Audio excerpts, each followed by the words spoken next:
And here we go. We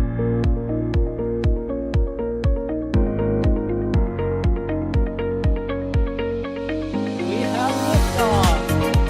Propulsion continues to be nominal.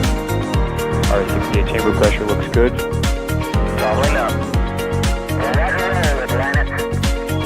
Water towers, fly! Yes! Tango down to nominal. Flight downside SPD off. Bring in SPD off.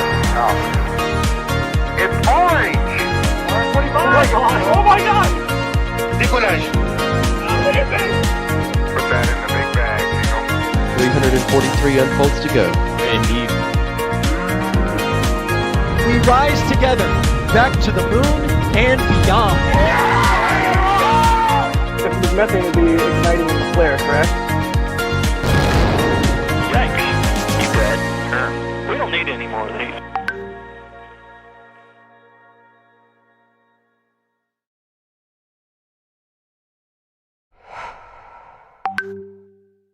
Good evening. You are taking a live look right now at Space Launch Complex 40 at the Cape Canaveral Space Force Station in Florida, where for the third time, SpaceX is attempting to launch the Nusantara Lima mission for Indonesia. I am Sawyer Rosenstein. I am once again your host for this, what appears to be cursed mission. But we'll talk about the delays in a bit, but hopefully we will see it leap off the pad 57 minutes and 17 seconds from now. That's what they say, as I see in chat there. Third time's the charm, yes. And to add to the charm, there's three of us on commentary as usual. So that includes Alex. How's it going, Alex? Yeah, we're back here again on a third attempt. Kind of four-ish, I guess, because they seemingly tried yesterday, but then many hours before the attempt, they just scrubbed. And so, yeah, I mean, that was quite interesting. Let's see what happens today. So far, it seems like they are still counting down. And this might actually be the first time they're trying to launch at the opening of the window, which is quite interesting as well. So we'll see. We will see, and we will also hear from out in the field, Max. How's it going, Max? Good evening, everybody. Yes, honestly, I wouldn't say this is take 3. I'd say that this is take 4 because I feel like yesterday counts because I was about to get set up here and then got word that it wasn't going to happen. So take 4 for this mission, and it's taken up most of the week. So hopefully we can get Falcon 9 off the ground at the opening of the window today. And honestly, based on what the Merc 1 eyeballs are telling us, that looks pretty promising. Yeah, let's definitely not try for tomorrow. Let's hope we can get this thing off the ground today. Yes, please. And of course, pushing the buttons, pulling the levers, as you see there in the corner of the screen, is Kevin. And of course, as always, if you have any questions, you can tag us at NASA Spaceflight or at NSF, and we will do our best to answer as many of your questions as we can. Of course, the main one, Max, being the weather, as we take a look at some of these views from our port, from Port Canaveral and the fleet cams at Rusty's and all the rest of our shots here. Max, how is the weather? Weather right now, as I said just a bit ago, is looking, all things considering, or all things considered, especially considering how the first half of the week looked, weather is looking pretty promising today. There is a bit of a breeze coming out of the north, and there are some low-level clouds, but there is more blue sky visible than there has been pretty much in combination of every single afternoon of Monday, Tuesday, and Wednesday combined. So things are looking good, at least visually. Regarding the actual weather forecast from the 45th Weather Squadron at the Patrick Space Force Base here in Cocoa Beach, there is a 45% chance of a favorable weather during today's almost two-hour launch window. The primary concerns being the cumulus cloud rule and the surface electric fields rule. Notably, the anvil cloud rule concern is missing, and honestly, that is quite a relief to see because the weather forecast for the past 3 days has looked, I think, subpar or suboptimal, I think is a more appropriate way to put it. But lots of sunshine out here right now, and hopefully things will continue to trend in the right direction. Yes, 45% favorable is the highest favorability percentage that we have seen so far with this launch. So things looking good from the views of our cameras here. And of course, we will see in just a little bit if SpaceX is going to proceed with this first T0 53 minutes ish from now. Of course, we still have to talk about the payload on board. Alex, you want to talk about again? I feel like I've asked you this 60,000 times already. Can you talk about Nusantara Lima? Yeah, so it is a high throughput satellite communications that it's gonna go out to geostationary orbit. Falcon 9 will be putting it into a transfer orbit, this sort of oval shaped orbits that sort of the apogee is high up there, close to geostationary orbit, but the perigee is still at low Earth orbit. Then the satellite will use its own electric propulsion. It's gonna take probably a few months because that is a very low thrust propulsion, but it's very it's a very highly efficient propulsion system. It doesn't need as much mass of tanks and like usually it's using like xenon or something like that. So it's very lightweight. And so that allows them to be able to have really big satellites carried into these geostationary orbits.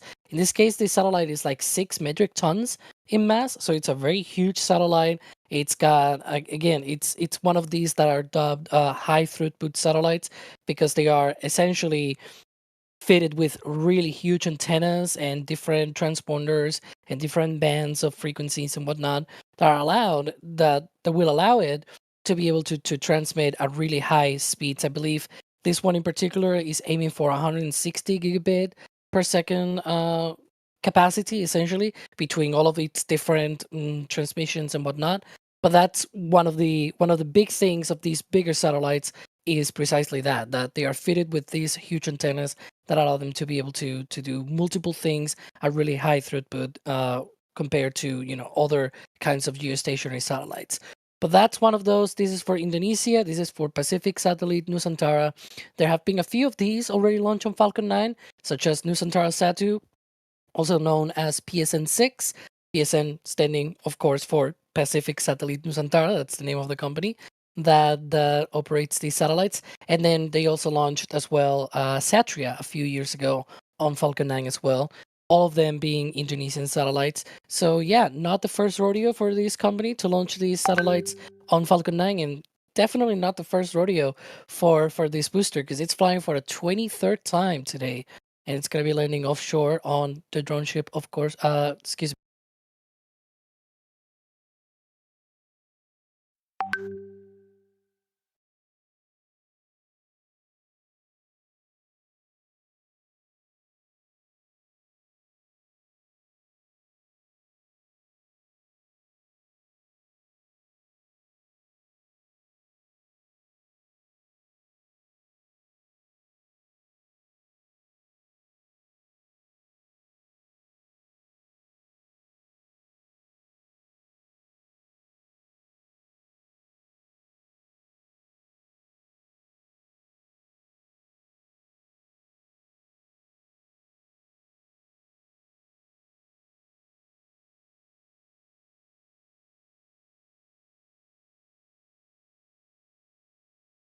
me, a short for Gravitas. I was thinking of course, I Still Love You, which is on the West Coast, but no, this is the East Coast. So this one is landing on a short for Gravitas. Yeah, definitely.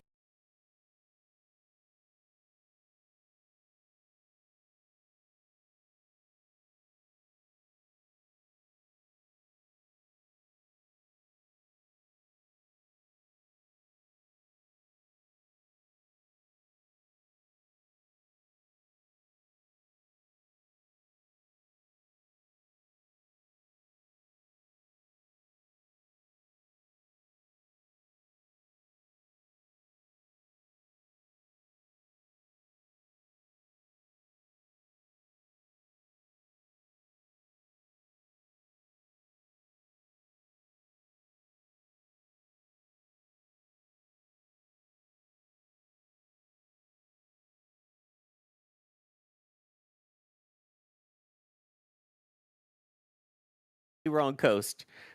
Uh, by the way, do you want to take us through the missions this booster has done while it's on the screen? Yeah, you can see there all the customer missions: Crew 6, O3BM, Power B, USSF 124, and Bluebird 125, and then a bunch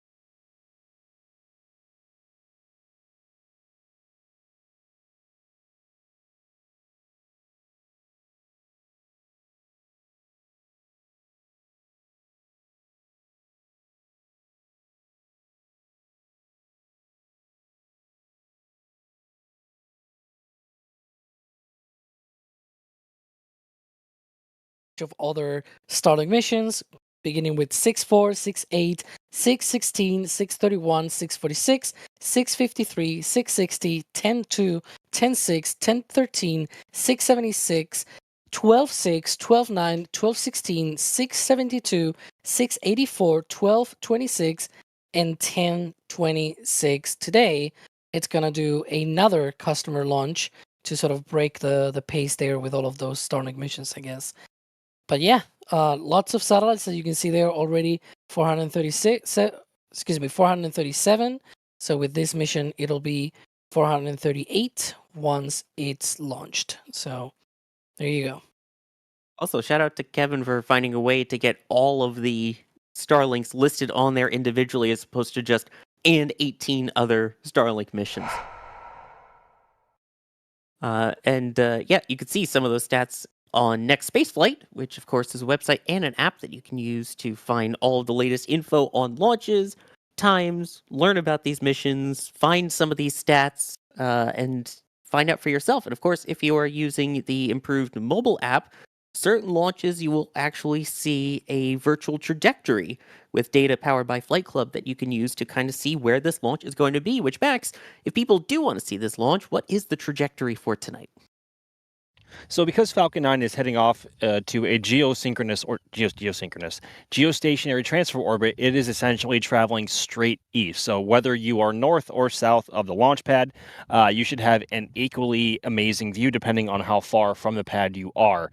I would say the prime viewing area for this launch is going to be in the Cape Canaveral or Cocoa Beach area, but that's not to say if you are north of us in, say, New Smyrna Beach or Daytona Beach, you will not have a good view. You will. It's just you are a bit farther away, so it may take a bit more time for Falcon 9's, I guess, light to reach you. So either way, it is going to be a spectacular visual feast, hopefully tonight, assuming the weather plays ball. Or plays nice, because it is launching about 27 minutes or so after sunset, which is prime jellyfish territory. And it has been a minute since we have had a jellyfish mission or visual mission here from the Space Coast of Florida, because the West Coast gets them all the freaking time, it seems like nowadays, and we get like nothing. So kind of refreshing to see one from here. Hopefully we are not jinxing it, but as you can see there is a zone out in the Pacific Ocean over there south of Mexico, and that is where Falcon 9's upper stage will deorbit and hopefully splash down. So fingers crossed all goes well tonight, and assuming the weather is or stays as it is now, for those of us at least who are local to the Space Center here, both the KSC and the Cape Canaveral Space Force Station, we should have a great view tonight. And as we can see here from the weather board, everything is green apart from the wind. That is a bit of a concern tonight, but as it is right now, nothing too strong, and certainly nothing that would interfere with Falcon 9's ability to get off the ground and get on the way to orbit. So at the moment, weather is looking good, and hopefully it stays that way. But whether you are north or south of the pad, it should be equally spectacular, assuming the weather plays ball. Whether you're north or south?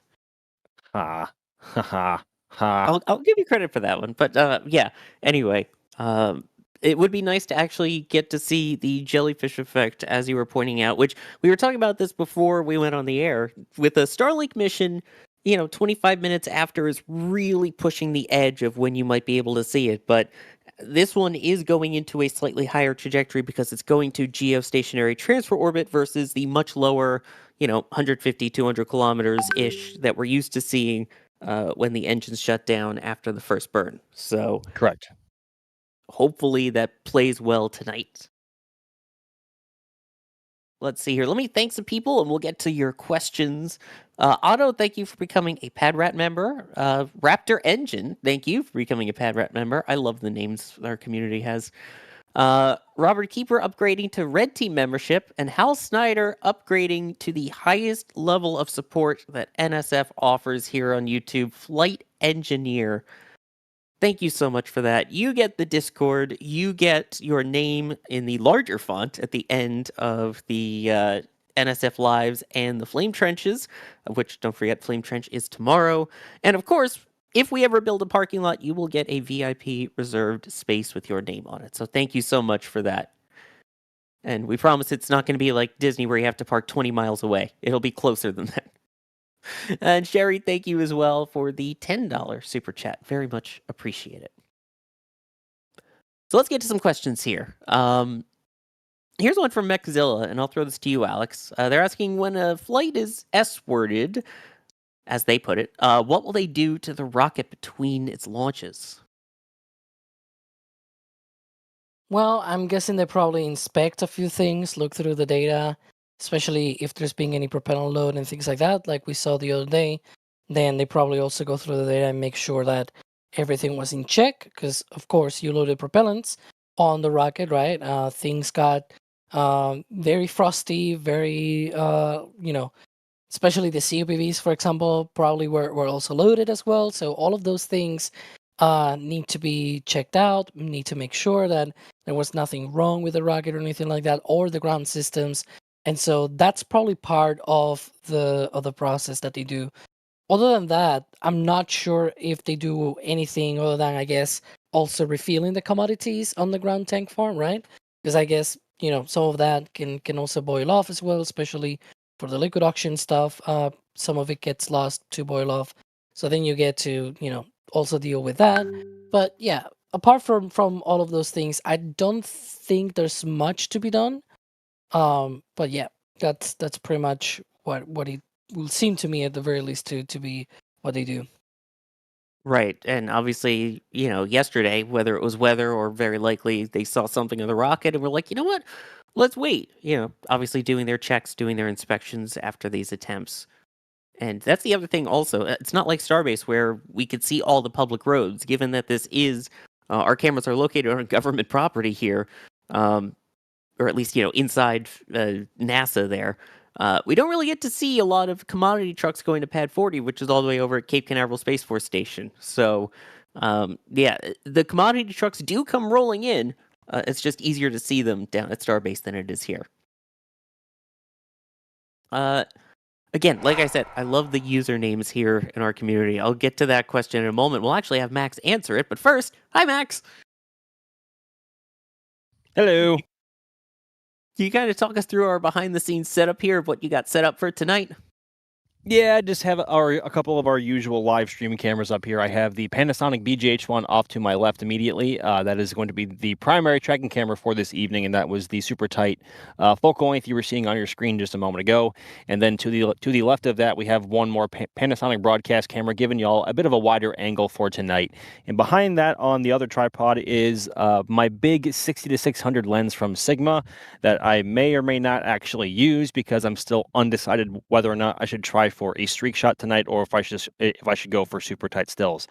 Unsure, and I only have one camera on me this evening because I've been busy packing and doing a whole bunch of other errands all day, so I only have one camera on me. But TBD, I will probably make that call at around T-minus 10 minutes, depending on what the light and the sky is doing.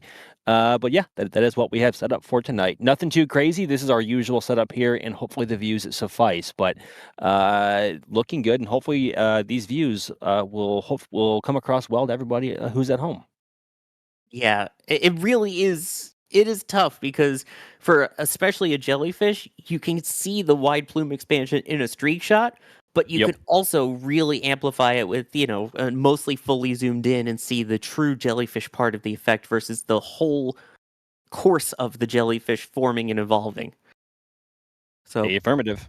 to help you out, Max, there's a poll in chat right now. It says Max Sigma, first off. Super tight stills or streak shot? Ooh, I like that poll. Yeah, we'll see what chat thinks, and I'll keep you updated on the results. As of now, there are 73 votes and counting. Let's see here. So anyway, the question I was originally going to ask was from Slick 40. So the launch pad we're looking at right now. Hang on, I'm going to hold on for that question for a second because we do have a hold in the count.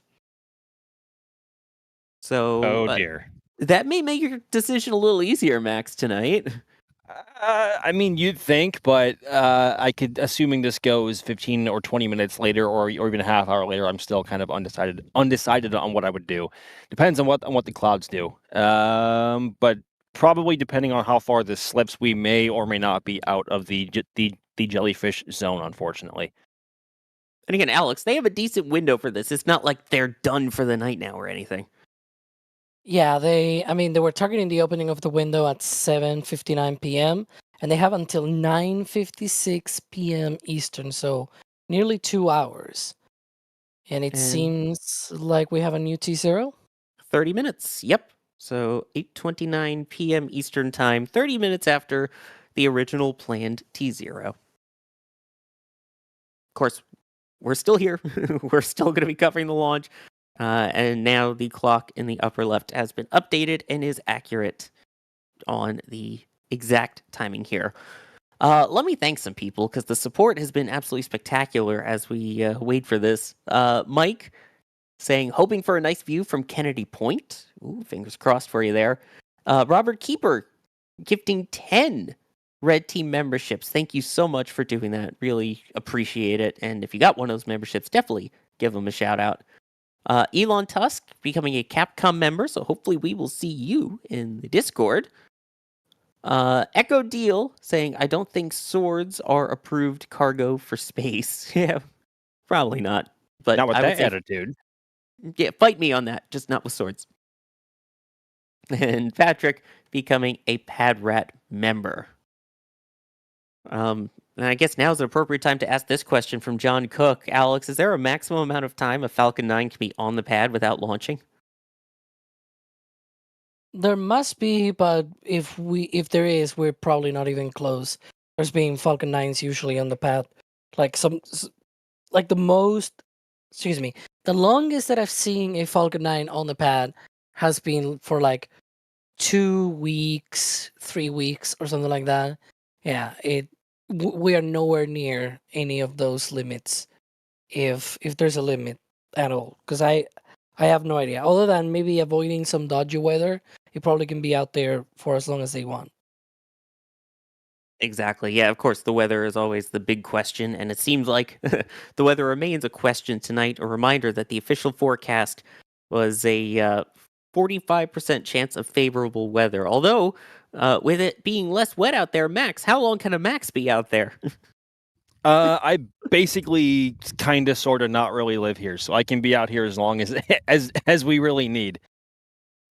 Did you just do the YMCA? Maybe. We need to find a way to do NSF somehow with like YMCA style NSF. That would be cool. I think the N would be the big. Actually, no, everything but the S. Yeah, Oh, as a Jets fan, I've found a way to do the S. It's kind of like you walk like an Egyptian style. that's actually a good point. Yeah. Speaking of a good point, I think this is a good point to take a brief pause here. You could see this shot from Julia, by the way, on the other side of the lagoon there. Clouds are starting to roll in, and it seems a little breezy out there too, Max. Yeah, but you say that the breeze has gone down pretty extensively since it was when we went live just about 25 or so minutes ago. And especially before then, I think it was gusting anywhere from like 10 to 15 or maybe even 20 knots. There are wind advisories out for both the KSC and the Cape Canaveral Space Force Station tonight. So it seems to have calmed down a bit. That's why this camera is now zoomed in a bit more, and hopefully the wind continues to die down because camera shake is no bueno. But nothing that would currently stand in the way of a launch tonight, at least from a wind perspective. Exactly, but obviously there's something because SpaceX paused that count and set a new time. So we are going to pause the commentary and set a new time to return, which is typically when they give when they do the polling for propellant load, which is about the T-minus 40-minute mark. So if anything changes with the T0, of course you will see it update in the top left corner of the screen. We'll still give you some beautiful views, and DJ KMR will take you out with the music, but we will be back in just a little bit, hopefully, with the launch of Nusantara Lima.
Ladies and gentlemen, this is your captain speaking. At this point, we are now 38 and a half minutes to go until hopefully the launch of Nusantara Lima.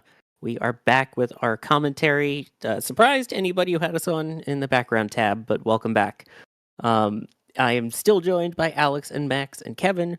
And at this point, they are at the final T0 of the window. So, Max, how is the weather looking now? Well, we had our first confirmation of what was the weather issue before via a post from Kiko Donchev, one of the head engineers at SpaceX. I think VP of launch at SpaceX.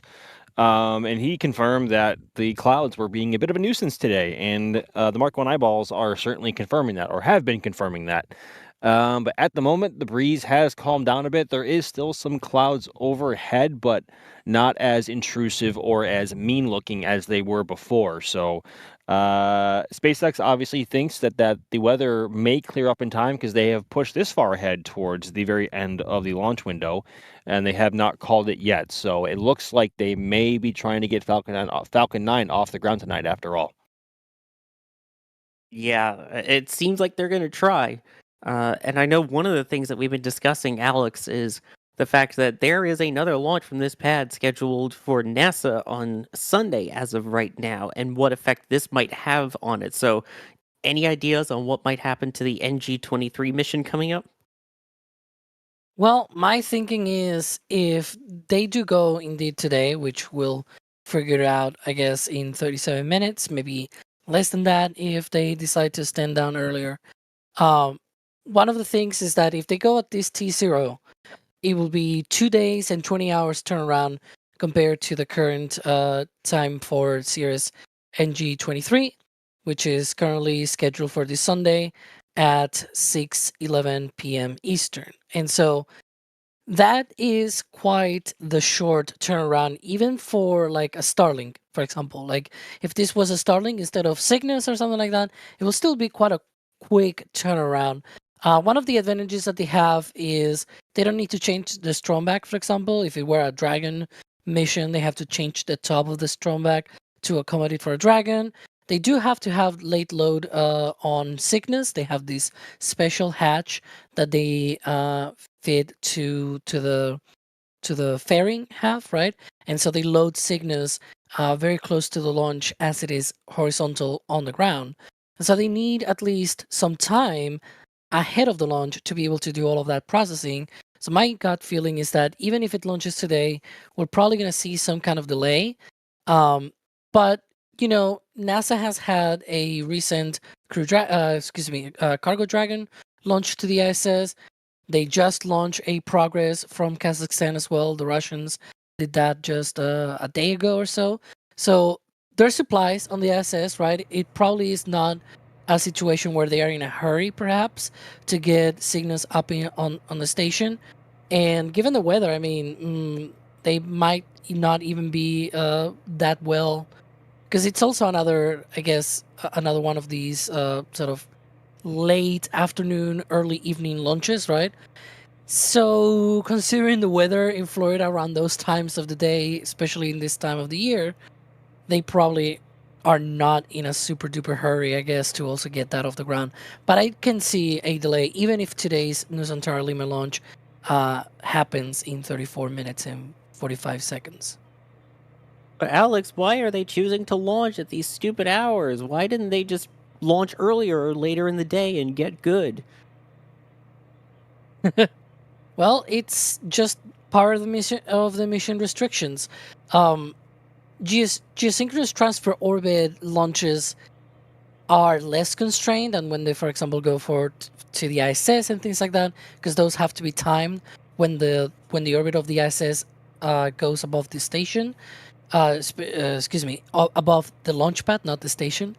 And so you've got this sort of instantaneous launch window that you have to hit. Normally, geosynchronous transfer orbit launches like today's mission with Nusantara Lima, they are a little bit less constrained. For example, there's an actual window instead of being instantaneous, right? There's 2 hours in that window, and they are now targeting the end of that window, 9:56 p.m. Eastern. And so there's at least that, but you could say, well, why isn't the window, I don't know, very early in the morning or very, very late in the night when the weather is probably a little bit better, right? I don't know. There's usually other things at play, right? Things like, for example, the operator. The operator might not be in the right position or the right location in time to be able to call home to the satellite. Because once the satellite is deployed and it starts talking back home, there needs to be folks down on the ground, right? That talk back to the satellite and things like that. The satellite also needs to be able to be in sunlight so that there's power positive and things like that. So there are different constraints that are probably not the ones that you see for, again, an example that signals launch to the ISS, but there are still restrictions, and so it's not like they can launch any other time of the day. They just have this 2-hour window, and they sort of have to go with it.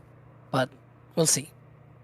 And at this point now, we are officially on frost watch as we wait to see if propellant load has begun, which that would have started at T-minus 35 minutes, but it does take a couple of minutes for us to be able to see the condensation outside the vehicle. Max, Alex, either of you seeing anything right now? I almost want to say I do, but that could also just very well be the atmospheric distortion messing with our eyes, where that's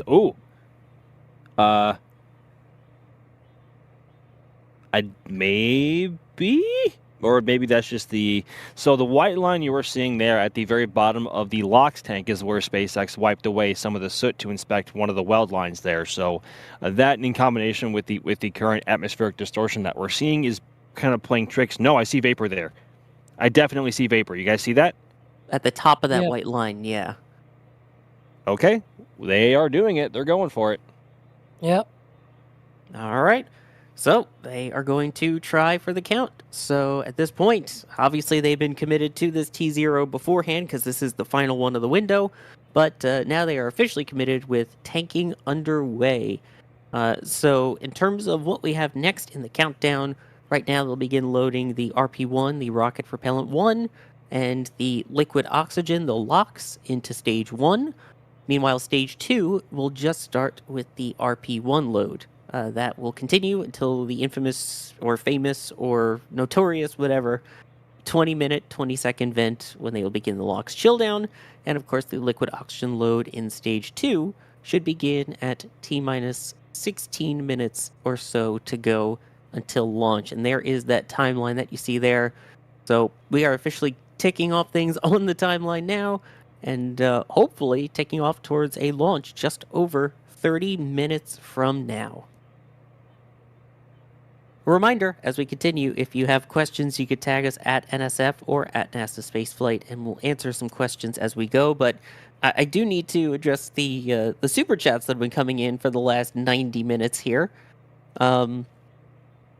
Patrick saying, I appreciate all the work you all do here. Thank you. Thank you as well. Ace with the sticker and with the $5 super chat. There was a sticker somewhere earlier as well. Amy saying, okay, let's goal, because someone, Kevin, created a goal without telling me. All of a sudden I go to eat and I come back and I look and there's a goal for me to do something cool. Apparently I said I would do something cool.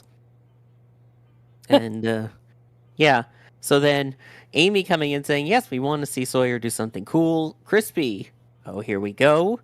Darth becoming a Capcom member. Capcom gets access to the NSF Discord, in addition to all the awesome member perks right here on YouTube. Crispy, I'm excited to see what cool things we are in for. Crispy also saying, if only more super chats increase launch chances. Here's another one from Crispy saying, by the way, NSF is awesome, but you already knew that. Crispy saying, better be prepping, Sawyer, smiley face. Crispy says, hello, KMR. And guess who this next super chat is from? You want to guess, Alex? I'm going to say Crispy. There you go. I'm blanking on this one, but goal reached. Thank you, Crispy, for all of Crispy. that. Yes, not Crispy, as in Chris Bergen, Crispy, and not someone with the last name P, just Crispy. So, Thank you for that. All right, here you go, folks. Breaking news. You wanted something cool? This is something cool. I have not shown this off publicly in over a decade, so you can pause it and rewind it on X and YouTube and all of that, but here is my entire list of astronauts that I have met, / cosmonauts, as you see there in no particular order. It is even color-coded, yes. So you've got all the red, you got moon travelers, moonwalkers, and we get into the shuttle era very much here. There's a cosmonaut thrown in there as well. The two Gregs at the end of the program there. Mike Collins in green went to the moon but didn't land. Got some ESA astronauts in there, so Samantha Cristoforetti. And the blue is when we get into the commercial era. So these are people that have flown on commercial vehicles.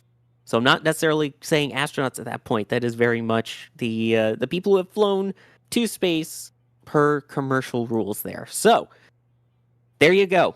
You wanted something cool? How's that for something cool? Does that meet up to the expectations that were set? And there you go. And yes, folks, yes, the top two is Neil Armstrong and Buzz Aldrin. And further down the list, as mentioned, was Mike Collins, which is the entirety of the Apollo 11 crew. Yes. There you go. And again, you can pause and go back through everything and replay it on X and YouTube to check out the full list. There you go. Anyway, thank you, everyone, for getting us to reach that goal and making me break that out publicly again. Amy also coming in, helping to reach that goal, saying bullseye twice. Crispy, a name that I don't know if we've seen much tonight, coming in with 20 gifted red team memberships, 2 separate 10 gifts here, as we take a look at a static fire going on of a stage 2 at McGregor right now. So yeah, this is, I believe, a Falcon second stage ongoing right now live at McGregor. And you can watch these tests live on McGregor Live 24/7 here at NSF. Hopefully we see one of those in flight soon. Minutes from now. I sure hope so. And does this have a nozzle on it then, Alex, or is this the extra stubby? This doesn't have any nozzle extension. I mean, it has the MVAC nozzle.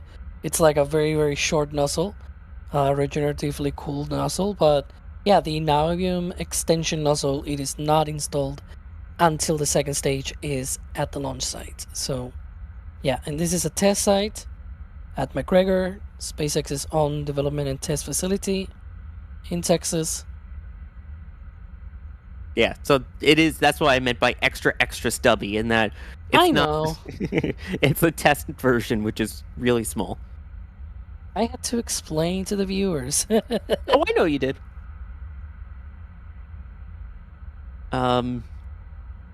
Anyways, that test is going on here. These are quite long burns. Sometimes they will go through an entire, basically, launch sequence with it, right? Yeah, it sort of depends as well on what purpose they want to test these second stages. Sometimes they run them for the entirety of the length. Lately, they've been trying to not force them too much, and they've sort of been doing shorter tests. Like, for example, a few days ago, we had a 211-second test, which is pretty much like 3.5 minutes. So sometimes they run them for the entirety of the 6-minute burn that they go through when they go into orbit, but sometimes they just don't need that much data, and so they run them for a shorter burn. And I think this one was one of those. That was a shorter one. Yep, and of course you see in the top left, the team over at McGregor also keeps track of how long each of them are, so you can see what fired when, and even, again, rewind back in the live stream to see them. And then to finish off the support queue here, Bideford, with the $25 super chat, saying, what are the odds we are launching tonight? Anyone have an idea? If I had an idea, I'd be buying lottery tickets, not watching launches. I guess technically 50-50. It goes or it doesn't. I mean, I think the most frustrating, but I guess technically true thing you could say was, I mean, Falcon 9 and this mission will launch when it launches. So SpaceX obviously wants to try to get it off the ground tonight, but they also wanted to yesterday and the day before and the day before.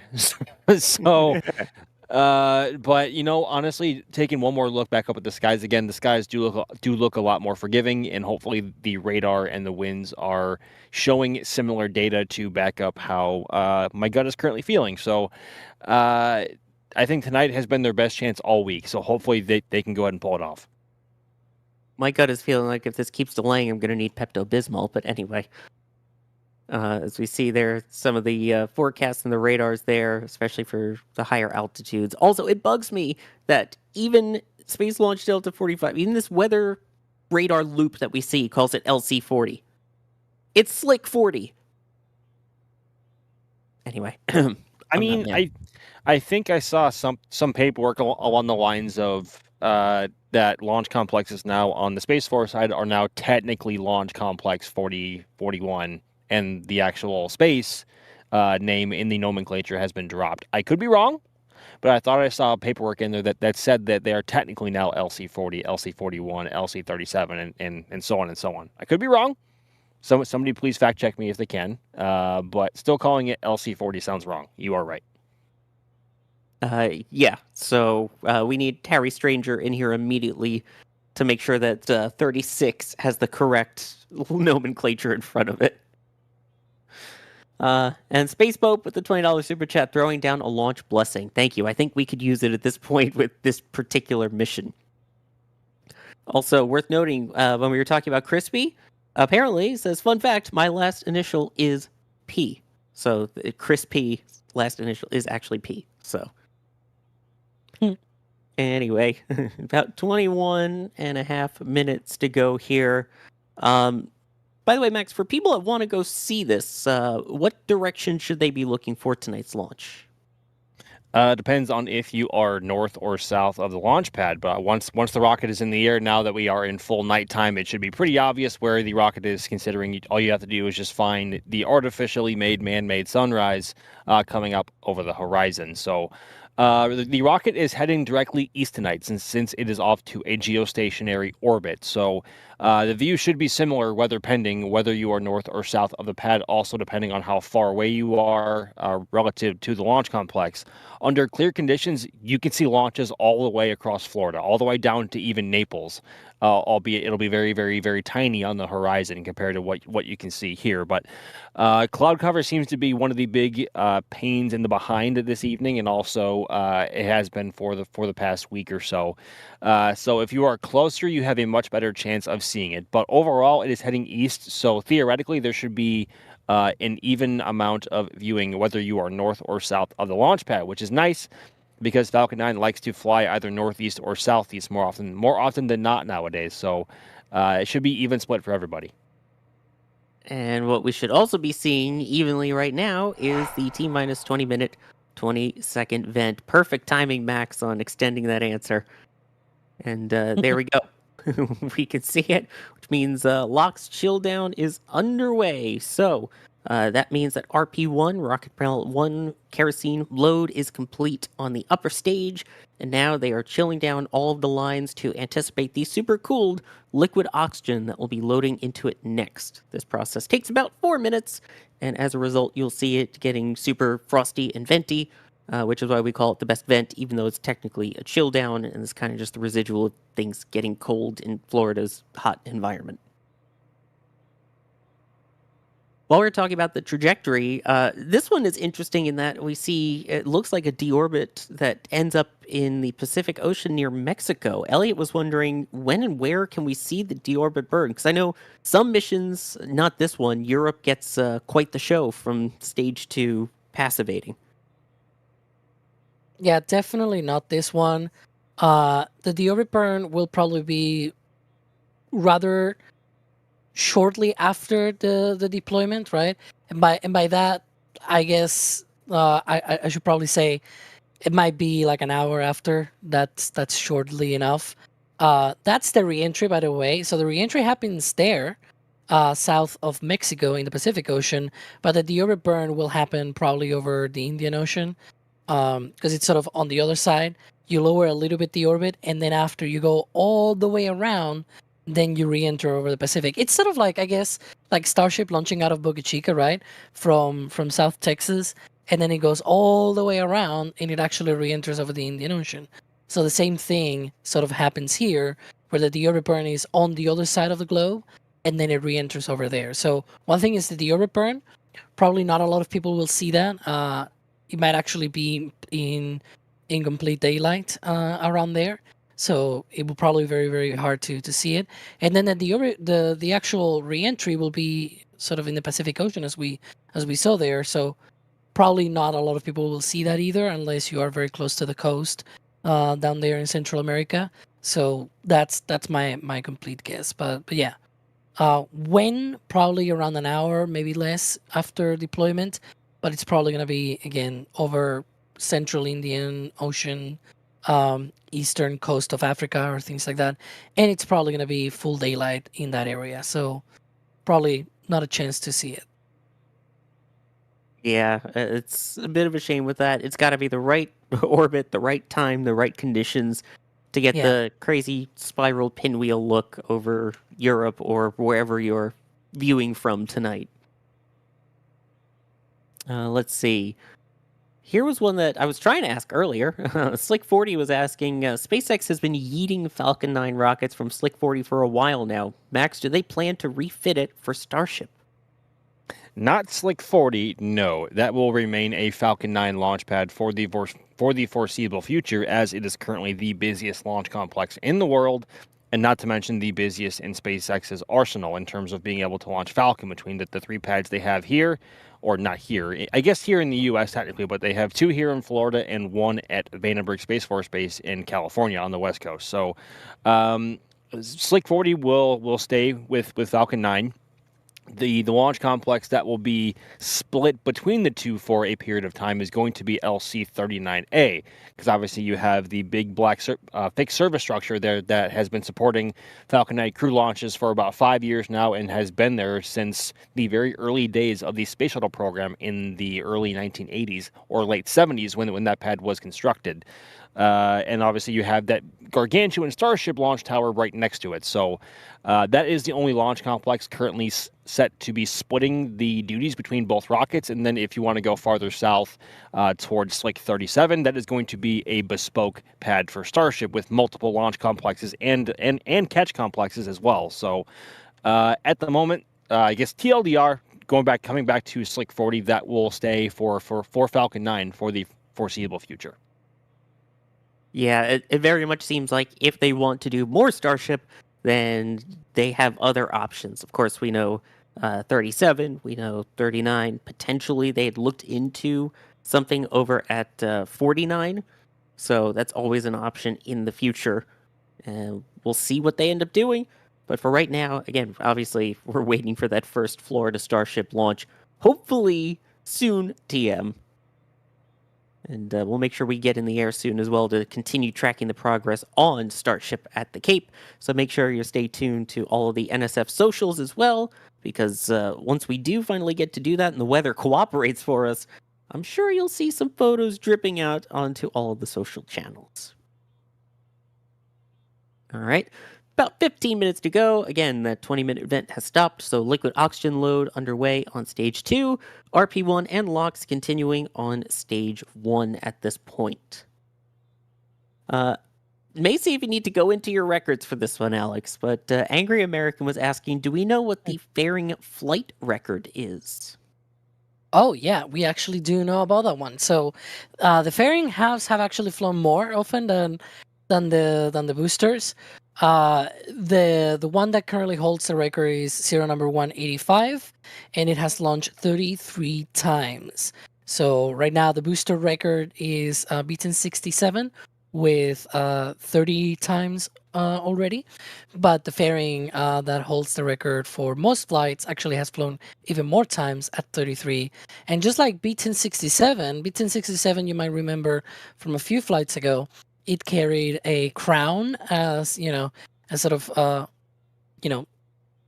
it's sort of like the king or queen, whatever you want to use, right, of the fleet. So it carries this crown and everything on top of its number. Each of the boosters have their own sort of little numbers on their sort of structure and everything painted on it.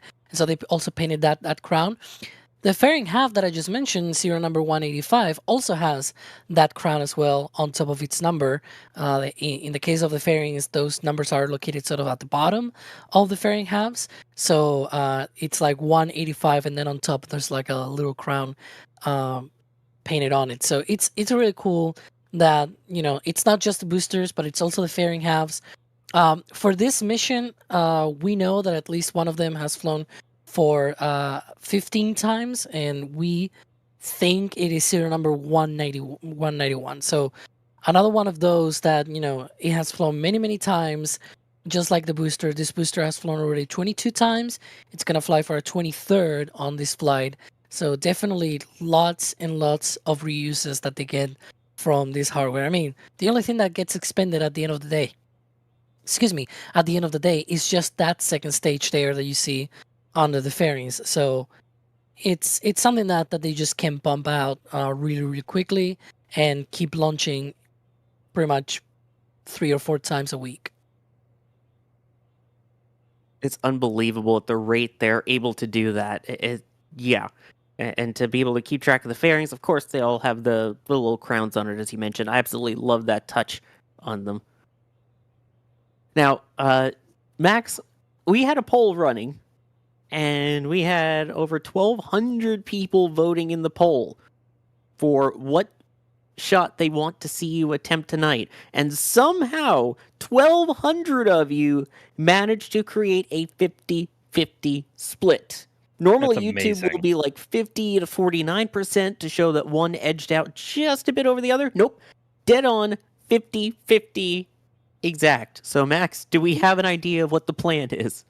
I think I might attempt a streak tonight. I think it might look pretty cool with the clouds that we have in the area, and the fact that it's going to a geostationary orbit. From our perspective, means it's going straight east, but also the actual arch is going to be pretty narrow. So I can get it fitted in between a full frame 24 millimeter size image. So I think I might try that tonight. Haven't gotten a streak in a while.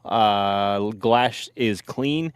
And hopefully, and honestly, it's not too humid either, so there shouldn't be any dew spots or moisture spots anywhere on the lens. So we'll try. Hopefully, not famous last words. But I think I will be attempting a streak shot tonight, and then get it edited and shown on stream while we can. Hopefully, pretty quickly, because streaks can take a bit to edit, especially if you have any dirt or loud pixels anywhere in your image. Yeah, thanks for rubbing it in during the commentary break. We were talking about one of my favorite shots I took that had a bad lens that wasn't fully clean. But anyway, I wasn't trying to rub it in. I was just trying to. I was just. I was keeping it about my glass. But thank you, Sawyer. Yeah, it's all right. Anyway, there are definitely people that take cleaner shots than I do of streak shots, and they're all available as prints on shop.nasaspaceflight.com. I mean, my favorite still is Max's right there. We were talking about this one as well during the break. The one over the communications antenna there. I absolutely love that shot. And it is. Yeah, it's probably one of my personal favorites as well. It's so good. And you can even see where the vapor cone was in it. And then, of course, we have all of the other amazing shots in there of Falcon and Atlas and Starship, of course. And if we're talking for the Cape, you see Falcon Heavy. There's booster landing shots. There's a Falcon Nebula shot. We've got a couple different flag shot options. There's one that has the fairing, and there's also a flag shot version that has a capsule. One shot by Max, one shot by me. So you could check those all out at shop.nasaspaceflight.com and get them as either a metal print or a poster for your wall. It'd be cool to see them in like college dorms now, because if these were a thing when I was in college, I would absolutely have them all over my dorm. Just saying. We are now 9 minutes and 20 seconds to go. Max, just let me know when I need to let you go, because I know you got to set all the settings for that shot as well. I do still have to plant that camera down, because I didn't really have a chance to get it aimed up between all the delays and not knowing what to do at that point. And also, I was waiting for the poll, so now might be a good time now at just T-minus 9 minutes. So I think I might do that now, and I will see y'all hopefully on the other side, and hopefully a good flight. Come on, Falcon 9. Let's go, Falcon 9, do the thing! And Max will see you and talk to you afterwards. So at this point, as you mentioned, now under 9 minutes to go. Fingers crossed that the weather holds out. Alex, any update on the weather? Yeah, weather was still a watch item as of a few minutes ago. Let's see if everything goes good with the weather. Like, it clears, they see there's a chance and things like that. Still counting down, 8 minutes, 20 seconds to go. Right now, they should be approaching the point where they start chilling down the engines on Falcon 9. They load a little bit of that liquid oxygen through the pumps to make sure that they are conditioned for flight and make sure that there's no cavities or anything like that. They get fully filled. Speaking of fully filled, there will also be wrapping up load of the kerosene tank on the first stage as well. So that'll be another one of those things that they will be ticking off as we proceed here in the countdown. But yeah, so far still counting down, still going for this. Let's see what they do. Maybe we'll get to the same sort of outcome that we were the other day, where they go to 1 minute and then, they call it a day. But we'll see. We'll see. Yep. Earlier, we were talking about Kiko, who's one of the people that works on launches at SpaceX, with the tweet saying SpaceX yells at clouds as they were hoping for the clouds to clear. So that was one of the things they were watching as part of the weather. Throughout the day, it has not been a lightning issue, at least this time, or lightning watches or warning as we've seen the last couple of attempts. We have seen steady state wind warnings throughout the area, but we'll see if they're able to get Falcon 9 finally off the ground tonight. As you just pointed out, Alex, that engine chill now underway. This is getting exciting finally. And again, for those people just joining in as we reach the end here, I know time for this one again. Alex, can you give a brief summary of what the payload actually is tonight? Yeah, the Nusantara Lima is a high throughput satellite for communications for Indonesia for the company called Pacific Satelit Nusantara, and it's going to be providing over 160 gigabit per second connectivity. And so it's going to be one of these, again, 6 metric ton, really huge satellites that are going to be in geostationary orbit. Falcon 9 will be launching this into a geostationary transfer orbit, and then the satellite itself will be using its own electric thrusters to be able to position itself into that final geosynchronous orbit. Now, there's another thing as well. This satellite was originally built for another whole different purpose and a different company and a different country and everything. And it was originally going to be what was called a GSAT satellite. However, the company pulled out of that agreement, and so Boeing, the manufacturer of the satellite, decided to just sell it to another company. And so PSN, Pacific Satellite Nusantara, just took this satellite and said, "Hey, you know what? Let's launch it. I want to use it. I'm gonna buy it for you, and then modify it a little bit here and there, and I'll use it for my own sort of business, I guess." So yeah, this was originally built for a whole different thing, and then they're reusing it, I guess, for this purpose of providing connectivity to Indonesia. So again, one of those things that we see often in spaceflight, that sometimes one thing that you were thinking was going to be used for one duty, one sort of thing, it ended up being used for a whole different one. So Yep. yeah, it's one of And those this- things, right? And this joining a fleet of other satellites for Indonesia that have been launched. Yep. Also helping after one of theirs was lost earlier. I mean, this was a little while back, launching on a Long March 3B that failed. So Yep. hopefully completing more of their network. And they are not unfamiliar with Falcon 9 because they have already launched at least 2 other times satellites from this company on Falcon 9, including the PSN-6 satellite, also known as Nusantara Satu, and they also launched recently, just a couple of years ago, the Satria satellite as well. All 3 of them also being communication satellites. So definitely not not the first rodeo, if you will, with Falcon 9. That is true, but Falcon 9's rodeo continues right now with strong back retract. You see the clamps going away from underneath the fairing halves up at the top there, and then the strong back leaning 1.8 degrees away from the rocket. That will throw all the way back at liftoff, but for now it's enough to just get out of the way for that initial launch blast that it will experience hopefully 3 minutes and 33 seconds from now. And again, at this point, the concern still remains the weather as the watch item for tonight. For the launch itself, as for downrange, for those wondering, this is an easterly launch because it is going to geostationary transfer orbit.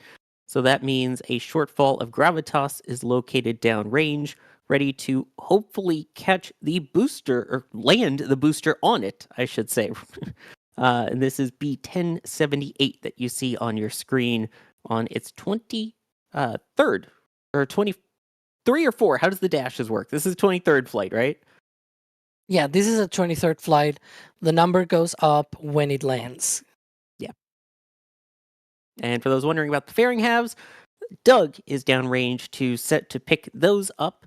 As Alex was mentioning earlier, the only part of this vehicle that is thrown away is the second stage.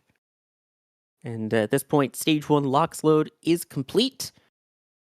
So we are getting close to wrapping up propellant load on the vehicle.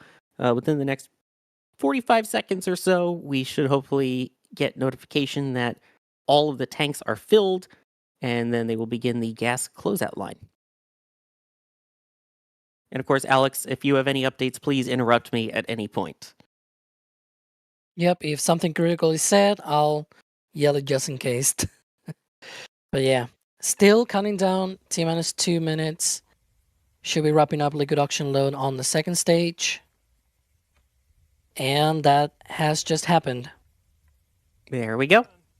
So LOX load done. We are just about at a fully fueled Falcon 9 here as we get ready for what will be the gas closeout. And there you see it on your screen right now, purging the lines of any remaining propellants or anything else in those lines ahead of launch that could either damage the strongback or catch fire as it launches.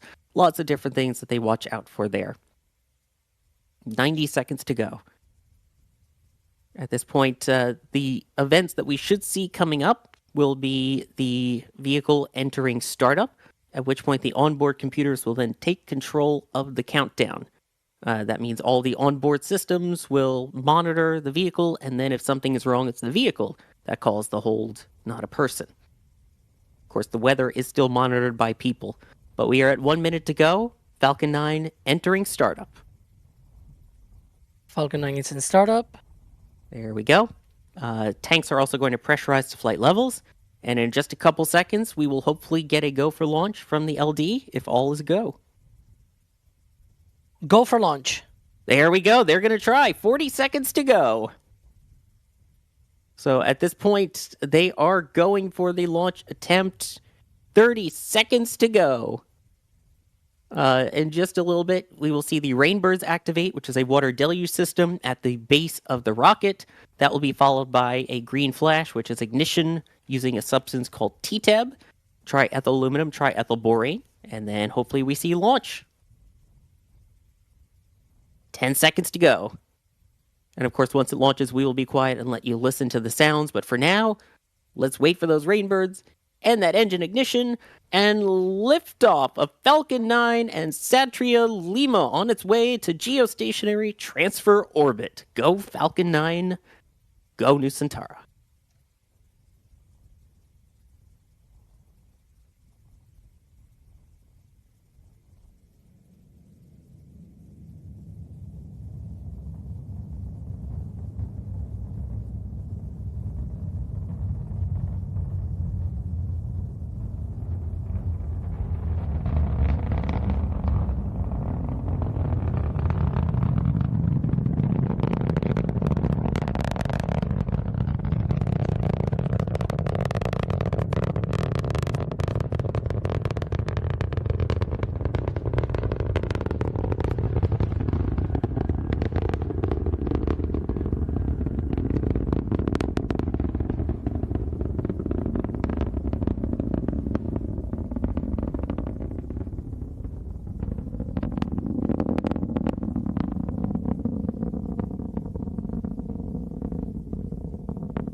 You could hear the VAB squeal. That's what we love to hear as Falcon 9 continues its push to orbit. So far, the vehicle has now passed through max Q, that is maximum aerodynamic forces that are pushing against the vehicle on its trip uphill. And so far, everything looking good. There are 90 seconds into flight. The next events that will be coming up will be 3 events in rapid succession, starting with MECO, main engine cutoff. That will be followed by separation of the first and second stages, and then ignition of the Merlin vacuum upper stage engine to continue the launch. Look at the colors of this liftoff tonight. Absolutely gorgeous glow from that as it punches through the clouds here. This is being tracked by Gauge using one of our Cape cams that we have that you could see on Space Coast Live 24/7. And now we get to Wow, the look at that. blues. Changing to blue. Oh, I love that bluish color. So now coming up next will be those 3 events in rapid succession. So we should see that light go away shortly. And waiting for MECO. There we go. Main engine cutoff. And now we'll see the stages separate. And now on the right side of your screen, there is the full-sized Merlin vacuum engine igniting. And everything looking good at this point. And now at this point, the booster will be heading for the drone ship. So B-1078 deploying its grid fins and now aiming for a short fall of gravitas located in the Atlantic Ocean, awaiting a chance for the booster to land atop it. So far, Alex, that looks good. Next up will be the separation of the 2 fairing halves, exposing the satellite to space. As Stage 2 now reaches 100 kilometers and counting in altitude, as Stage 1 also reaches 100 kilometers in altitude and counting. There should go the fairings shortly. And boop, there we go. There we go. You can see how tight those margins are for a satellite that big inside the fairing, but there we go. And now it's worth noting for this one, Alex, normally we're used to with Starlinks where it will see the landing and then SECO, second engine cutoff. This one, the second engine, I believe, cuts off before the landing, right? Yep, it's a shorter time to get into orbit. Mostly because the payload is not as big, but it's going further away than the Starlinks. The Starlinks is like 16 to 17 metric tons, whereas this is just 6 metric tons. If we were going to low Earth orbit only, the first stage will have plenty of performance to come back to the Cape and all that, but it is not going to low Earth orbit, right? This first burn is just putting it in that parking orbit in low Earth orbit. But then there's another burn that will push it away and will push it even further away, and that's the whole reason why it's actually going into orbit earlier, because it is not as heavy as, again, a Starlink satellite launch is like carrying an extra 10 metric tons, 11 metric tons, right, of mass to orbit. But instead, that means they're going to be reserving a little bit of propellant on that second stage to then push this payload out there into geosynchronous transfer orbit. So, yeah, that's, pretty much, I guess, orbital mechanics 101. What you don't spend now, you may have to spend it later. Yeah, that's a good point there. I like that analogy. But yeah, and in regards to also for a Starlink, there's usually a second burn that's about 2 seconds long. This one is actually closer to 35-ish seconds long. Yeah, it's like comparing, small bump and just a little of a push there with that second burn on the Starlink missions. This one is actually carrying this way out there, right? So yeah, it's a huge difference in the remaining performance, I guess, on that second stage. Yeah, Stage 1 already at 158 kilometers up. Meanwhile, Stage 1 is now back below 100 kilometers. The trajectory, once they separate, it still has momentum going forward. So at that point, it will continue to rise until it reaches the highest point in its trajectory, known as the apogee, at which point then it starts falling back down. So right now, it is continuing that fall, but what will help slow it down is the entry burn, which should be starting any second now. And there we go. We can see the animations up. One engine. And then we should see 2 more engines ignite. And there we go. There You we see, go. once it gets rectangular, it is absolutely all 3 engines running. As you used to say, I don't hear you say this very very often lately. Fighting fire with fire. Well, yeah, most of the launches lately haven't gotten to this point. They stopped the count on the pad. So That's um, true. there we go. Yes. Anyway, fighting fire with fire to slow itself down. There you go, folks. Yeah, it's true. It finally launched. It kind of seems crazy that we're finally seeing it not just launch, but now landing. It's now going through that atmosphere. You can see there Yep. that reentry heat. Yeah, everything through those grid fins there as it gets the thicker parts of the atmosphere. Absolutely beautiful. And those grid fins that you see on the screen, I call them like waffles because that's what they look like to me. Those will start steering and maneuvering as it gets into the thicker parts of the atmosphere when they become more useful. So, especially as we get right before touchdown, you will see them going quite wild as they work to steer the vehicle onto the center of that drone ship, which you can see the light of it on the left there. And keep an eye on the right hand side because that MVAC engine will be shutting down in just a few seconds from now. It's very close now to overall speed there. Yep. So let's see what's first, the start of the landing burn or the shutdown of the MVAC engine. I think it's just going to beat it. We'll see. Yeah. Again, the light from a shortfall of gravitas, the drone ship on the left of your screen there. And we should be starting that landing burn, which is a single engine. And landing burn wins. There we go. Just by a There's couple Sicko. seconds. There is second engine cutoff. So the satellite in its current parking orbit. Meanwhile, stage 1 hoping to park on the deck of the drone ship. You can see those grid fins doing the steering. Landing like deploy. And touchdown. B-1078 landing on the deck of a shortfall of gravitas after another payload is delivered to orbit. Add that -24. So, There we go. beautiful. And now, what is the timeline remaining? Because we will stay live through satellite deploy here. What is the remaining timeline for what we can expect here? Yeah, so the second stage and the Nusantara Lima satellite are currently in a coast phase.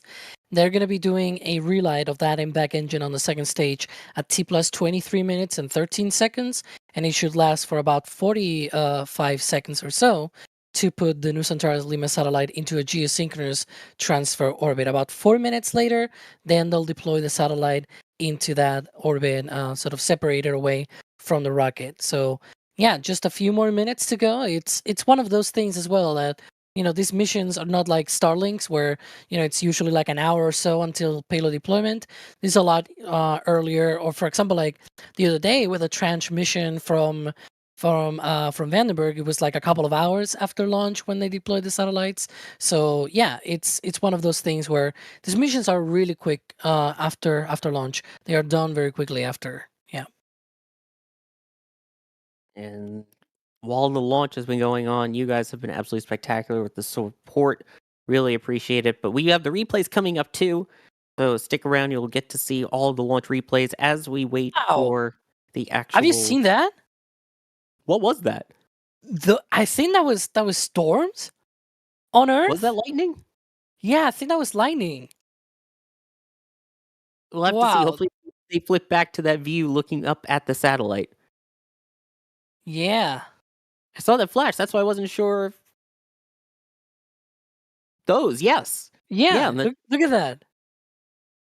that is really cool. Yeah, that is storms on Earth seen from space. And yeah, some people mentioning yes, that's also the moon.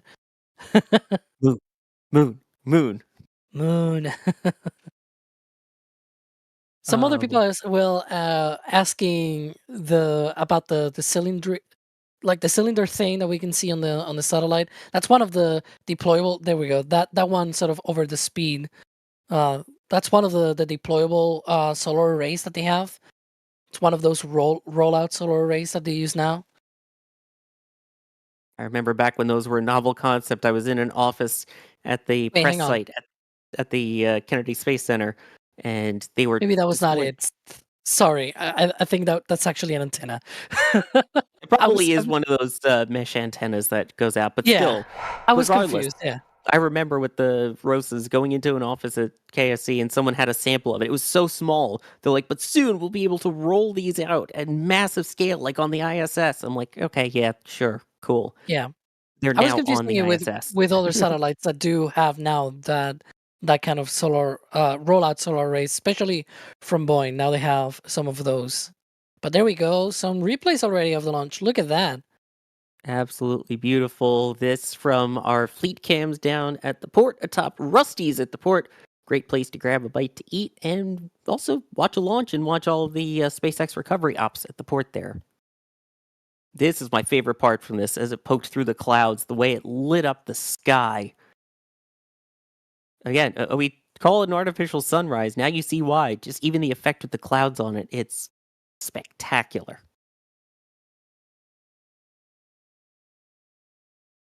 Oh, I love that view. Also, shout out to Kevin Michael Reed's dad, who got a chance to actually hopefully see the launch now tonight. I know he's been trying the last couple nights.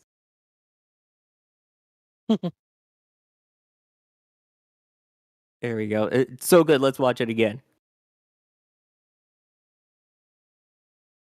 And you can see it coming behind those cranes, which are typically used for SpaceX fleet operations there,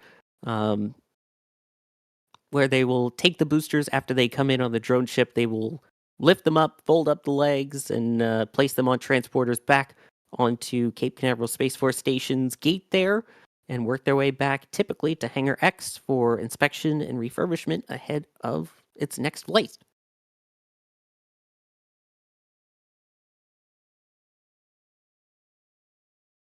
Meanwhile, these absolutely spectacular views from the port, again, only on the Space Coast do you get a view like that.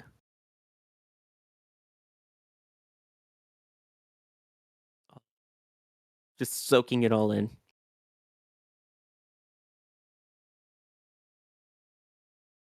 Beautiful colors, and again, we've got more replays coming, but that was beautiful. Here's from the second camera that we have at the port. Of course, the ship decided to go right in front of Slick 40. But that just means the ship is going to have a rocket rising behind it, that's all. And from the ship comes a Falcon. There it is.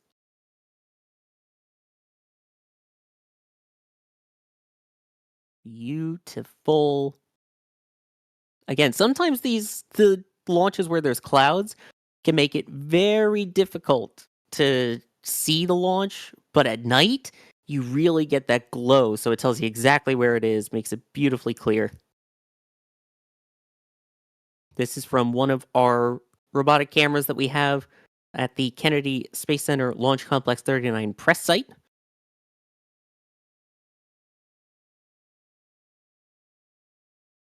There is that the definition of orbital sunrise in a way here.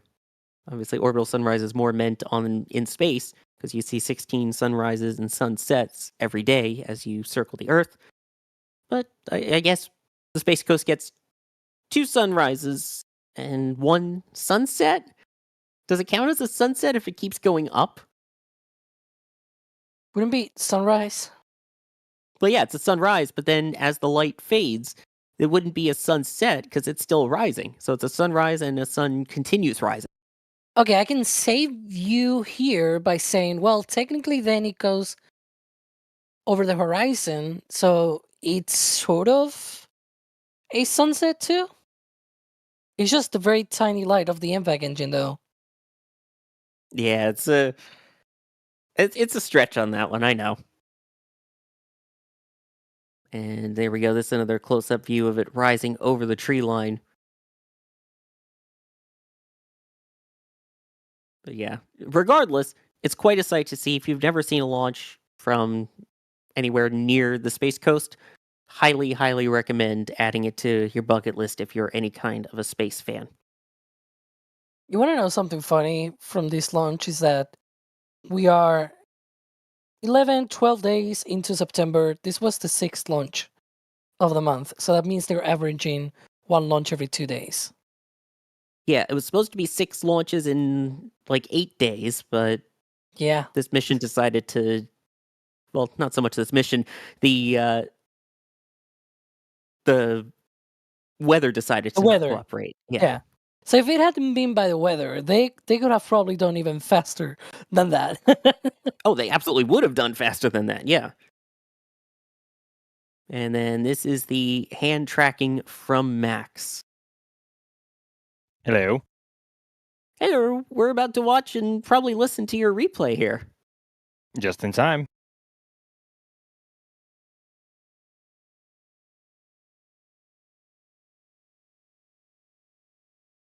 Listen in as the rumble hits.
Nicely done, Max, especially tricky with the clouds, but still well done, sir. Yeah, one of the most just visually stunning parts of a launch where there's somewhat of a cloud layer around is the brief moments right before it punches through them, and that the light bounces back off of the cloud and lights up the entire body of the rocket. And it happened twice tonight. The first one was a bit unexpected on my part, and then it happened again, and I made sure to have the area above the plume in frame when that happened, and it worked out. So, yeah, nighttime launches can always be special, and if there's a bit of a cloud layer mixed in there, I guess just for a bit of visual spice, it can also add to it. Yeah, as much as we like beautifully clear skies to see the whole thing, there is something about the occasional punch through a thin-ish layer cloud where you can still see the rocket through it that just, oh, chef's kiss. Indeed. And this was the, as voted on by you, the viewers, this was Max's streak shot as well from the launch. Yeah, camera was set up about 20 feet away, so I ran over at about T-minus 40 seconds and fired it up. And, it's not my best work for sure. And also the arc being very narrow can be kind of, I guess, not that thrilling of an image on my part. It still looks really good, and the drama there with the clouds certainly adds to it. Still, I'm happy it came out. A little bit dirty on oh, there we go. Stretching it up. Oh, what was that? This is wide Falcon. I guess. Falcon wide. Oh, he's widening the. Oh, okay. Hey, you know what's crazy on that? Like even stretched out, it doesn't look like abnormal. Dare I say? Because that's how streak shots can look if you're from a more perpendicular perspective to the pad and the trajectory. So. Yeah. Either way, it was still an absolutely beautiful one, and honestly, we are just glad that it is off the ground. How does that still work stretched? It shouldn't, but it does. It really does, and it's kind of spooky. But well done, and great voting from everyone in chat. Over 1,200 of you on that vote. And yes, we see the VAB. We did hear the VAB squeal. I know people in chat will still say, "Oh, I didn't hear it. It's fake. It's a myth. It's Tis the not a moon myth. landing isn't real, and the VAB squeal isn't real." But promise you, they both are. It is not a myth. No. Go back and rewatch sometimes in these launches. You'll hear it usually about 45 seconds into flight. But I do need to, if we could... Words, okay. We can keep an eye now on the screen. Hopefully, we'll get visuals back for the burn, which should be coming up in about 2 minutes. So, Alex, how long is this burn, and what's the purpose of it? Yeah, it's not too long. It's not like the one that we just saw to get into orbit, but it's not, as we mentioned before, it's not like the ones that they do for Starlinks, where it's like just, blink and you miss. This is a lot longer. So if my math is correct, it should be 44 seconds long. So it should be coming up in about a minute and a half from now. It will do two things. The first one is it'll raise the orbit, the other end of the orbit, out to close to geosynchronous orbit. It will actually not get all the way out there because the satellite is too big for Falcon 9 to efficiently do that. It doesn't have enough performance, but it's good enough that it will send it out there at the very least, as close as it can. Another thing that it will do is it will also lower a little bit the inclination. So right now, that orbit that you can see there, that white orbit, it's roughly 28 degrees in inclination relative to the equator. It's going to be turning that a little bit down. Probably, if I were to guess, closer to 25 or something like that, based on previous missions with similar payloads of this size. So yeah, that burn will sort of do both things at the same time. Again, it should be happening hopefully in less than a minute from now, a little bit over, after past T plus 23 minutes. So we'll see. Some of these times usually vary a little bit, and the length of the burns also differ depending on how much remaining reserves of propellant the second stage has. So we'll see what happens there. Because sometimes if they have a little bit more performance, they use it, right? It's always good, especially with these kind of missions. And it's worth noting all the times that we're given from SpaceX are subject to change. It's just their estimations versus the actual numbers from the vehicle itself. There we But go. there it is. There's the green flash of a T-tab. There is the reignition. And so far, everything looking good. Speed increasing. Yeah. Quite dramatically. There should be approximately 20-ish more seconds left in this burn still.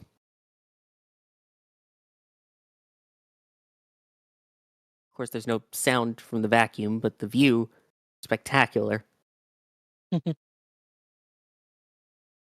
About 7 seconds if their original timeline stands true, but as mentioned, it could be a couple seconds more or less. It appears a couple seconds more. There we go. Shutdown. And that white stuff flying away is ice. That's not anything to worry about, right? Yeah, it's fine. The reason why they can get away with a longer burn here is because actually what you want is to get as close to geosynchronous orbit as possible. And I just heard nominal orbit insertion, so that's great.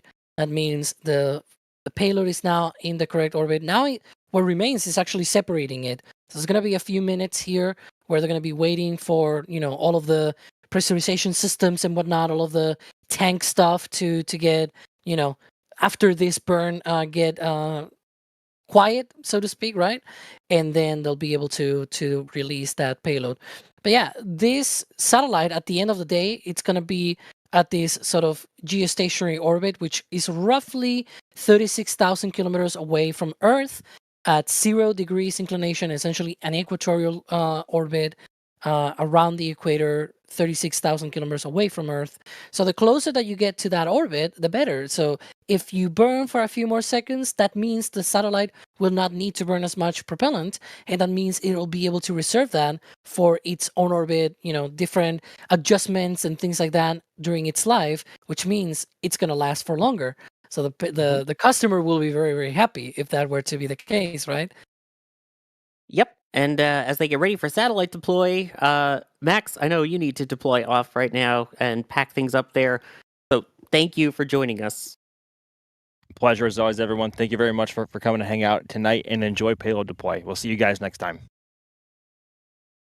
Always appreciate Max Evans rolling out. You see his info that was on the card there. We're still a couple minutes away now from the deploy. And again, that white stuff building up there, it's not a leak or anything. That's just ice, correct? Yeah, that's gaseous oxygen that turns into ice. once it goes out to the vacuum of space and everything, because it's vented out and there's like physical processes and whatnot that cools it down and it turns it into a solid, and so it forms like little blob there next to the bleed valve, as it's called.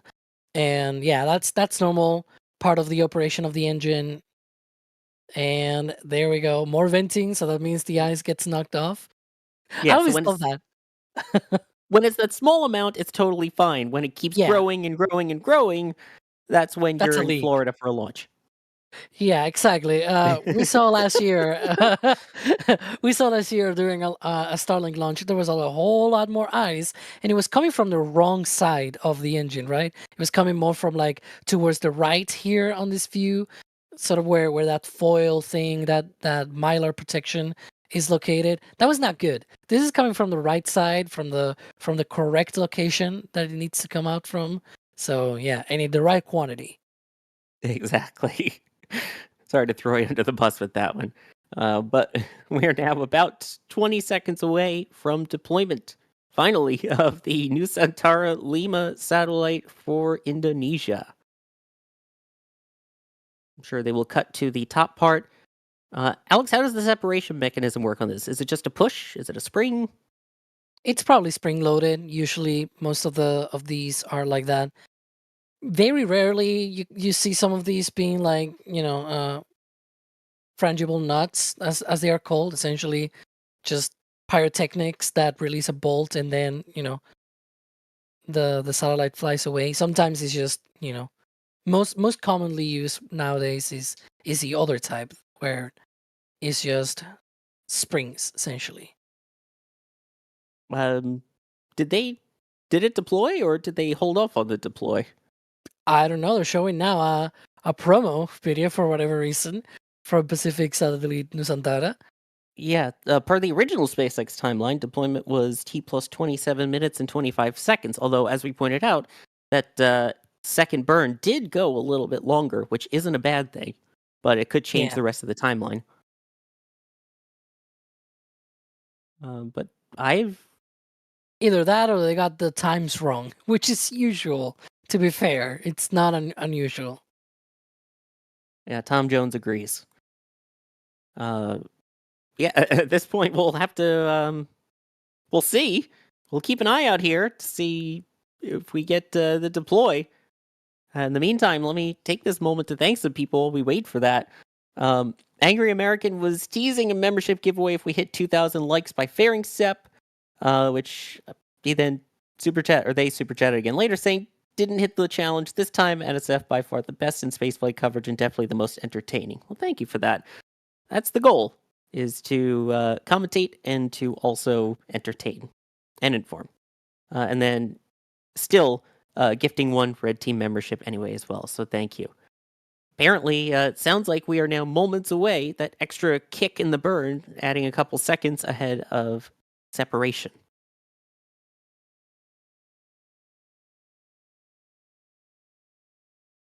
All right, let's see. I'm on the side that they probably just put the wrong time on their timeline, because that usually tends to be. And I want to mention one thing here. That ice, if it were a leak, say that it is a leak, doesn't matter. The satellite is already in the orbit that it needs to be. As long as it deploys, second stage already did its job. So Yeah. And it's worth noting, again, the speed drop, totally fine. You see there the altitude increasing. That's typically what happens. As the altitude increases, the speed will drop. And it will fluctuate at this point as it goes through its orbit. Once it's in geostationary and it's synchronized with the spin of the Earth, it's a little less dramatic, shall we say. yeah, they're just trading speed by altitude. So that's totally normal, totally expected, nothing to worry about. Already, by the way, 700 kilometers above the Earth now, just 30 minutes after launch. And it's still at 31,500 kilometers an hour. It's still, even if it's dropping, that's still pretty fast. Yep. I mean, the moon is still, I think the orbit of the moon, it's like the speed is like 2 kilometers per second still. It's quite fast. even though it's way far out there, right? So yeah. Yeah, exactly. So we're going off of that soon TM, which is the trademark SpaceX. There we and there go. it goes. As we say that, Nusantara Lima on its way to geostationary transfer orbit to finish its final geostationary orientation soon. Ooh, here comes the sun. Do. It's all right. And that looks like a Wow. picture-perfect deploy. Another successful flight for Falcon 9. That is cool. Yes, and live from New York, it's Saturday. No, that's the PSN Group's logo, by the way. Oh, I love the sun rising over the Earth just there. You could see, just the orbital line there. That's the satellite. This is what I said.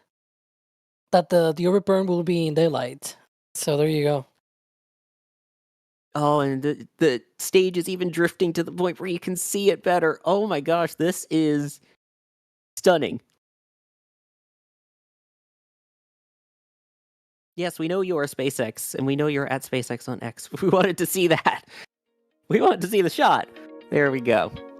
That was beautiful. By the way, Crispy gifting 20 more Red Team memberships through all of that. Crispy, your generosity tonight has been spectacular. Thank you so much. And Alex, it's finally off the ground. Despite what we see, it's off Finally! the ground. Yes. Finally. Let's see now if they get to that Cygnus. Hopefully, if not on Sunday, maybe on Monday. We'll see. But definitely looking forward to that one because, usually ISS missions, I like them better because, it's also going to be an RTLS launch. So, booster return to the Cape. That's always cool. Yes, we'll see if they can do that turnaround on Sunday. Keep updated with the next Spaceflight app and the NSF socials so you know when that launch happens. And of course, you'll be able to hit the notification right here on YouTube to know when we do go live for that one. And we had Max on earlier. So Alex, thank you for joining. I saw your card was already up there.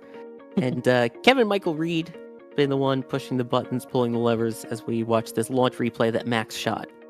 Absolutely gorgeous. I am Sawyer Rosenstein.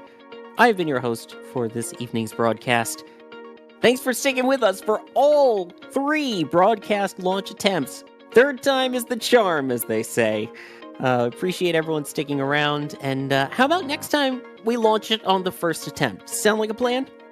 Cool. I will see you all for that next attempt. Until then, have a good one, everybody.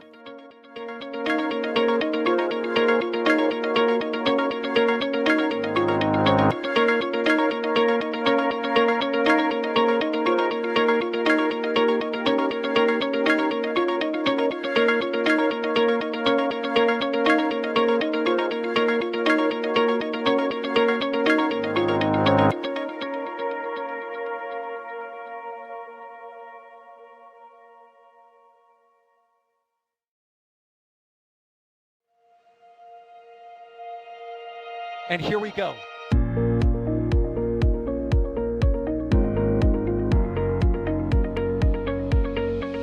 We have liftoff. Propulsion continues to be nominal. R68 chamber pressure looks good. Doubling up. Roger there, Atlantis.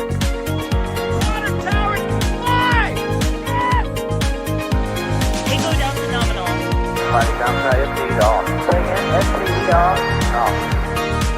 It's orange! Oh my god! Oh my god! Decollage. Put that in the big bag, 343 unfolds to go. Indeed. We rise together back to the moon and beyond. This methane will be igniting in the flare, correct?